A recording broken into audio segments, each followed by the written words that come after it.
Nora, I need to know. My poker face is that bad, huh? Please. Why'd you keep this from us? I think I made a big mistake. I'm sorry. Hey everybody, it's Charlie. We need to talk about Nora Allen's mistakes. The producers explained when they're revealing things and what's going on when the season picks up.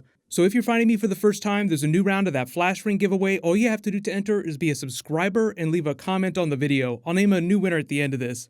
The good news is the writers said that they would reveal Nora's early big mistakes right away. There are a couple of things that we won't find out about till later in the season, like the Speed Force symbols that they used to fix Harrison Wells from Earth 2 at the end of the season, the ones that Barry was muttering when he came out of the Speed Force, that Nora was writing in the journal when she was in jitters. Those will have something to do with Nora's storyline. The reason why they're not coming right out and saying it is because Nora is trying to solve a problem in the future, which led to her creating all these mistakes that she now needs Barry's help for. So in slowly correcting the problem, we're going to learn more and more about what it is that she's writing in that journal and what these symbols mean.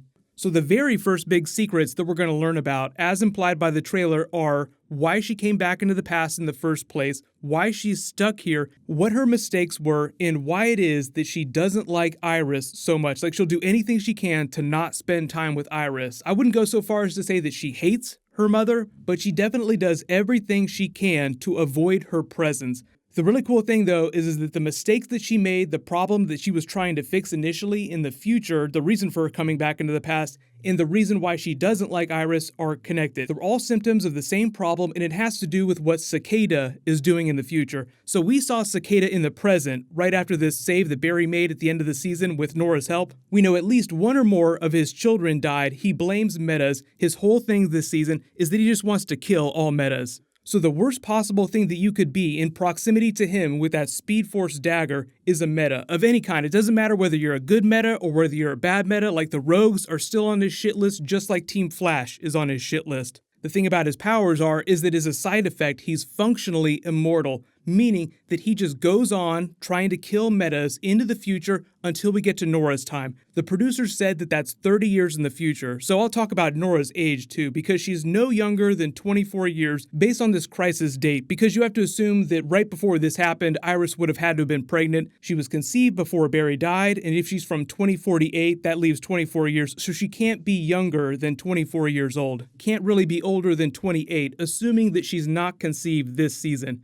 Let's just assume for now that Nora's born in season 10 at some point. So she grows up in a time when it's very dangerous to be metas. So this is actually something right out of the comics too. Wally West is the first person in the comics that ever got to meet Barry and Iris's children when they were adults. They were the Tornado Twins. When he met them in the future, they said that it was actually against the law to be a metahuman. So you have to assume that they're sort of pulling from that energy, even though Nora is an only child as far as we know right now. So Nora is growing up in a time when it is very dangerous to use your abilities, and she's born the daughter of one of the greatest heroes on planet Earth. So you grow up hearing about all the adventures and exploits that your dad had. You idolize him. She aspires to become like him someday, but because it's so dangerous to be a meta, we know that she hasn't become the Flash yet because she had to borrow this jacket to make her Flash suit from Iris, meaning she's 24, 25, 26, and she still hasn't got an official Flash costume. There's no one to actually build one for her because maybe Cisco is dead in the future. But at every turn, you have to imagine that Iris West, knowing that Barry has died as of Crisis or disappeared, like he's just not around, so she raised her as a single mother,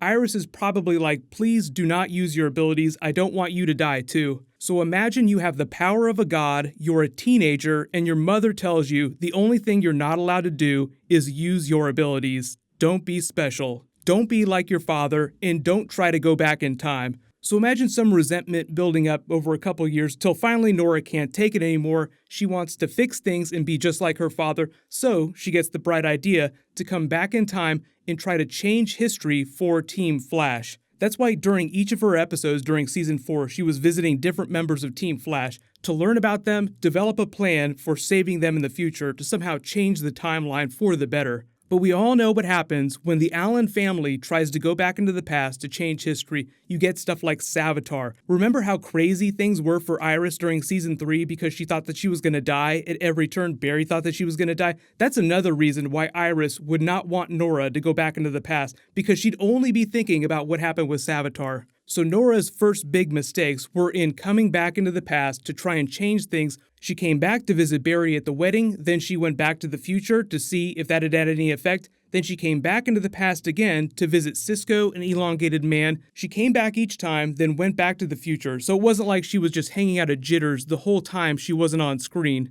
But the problem is that the last time she came back and she helped Barry defeat that satellite, she found that she could not go back into the future. She was stuck. That's when things got really, really bad. So you see what some of her mistakes were. Like, she's trying to change the future.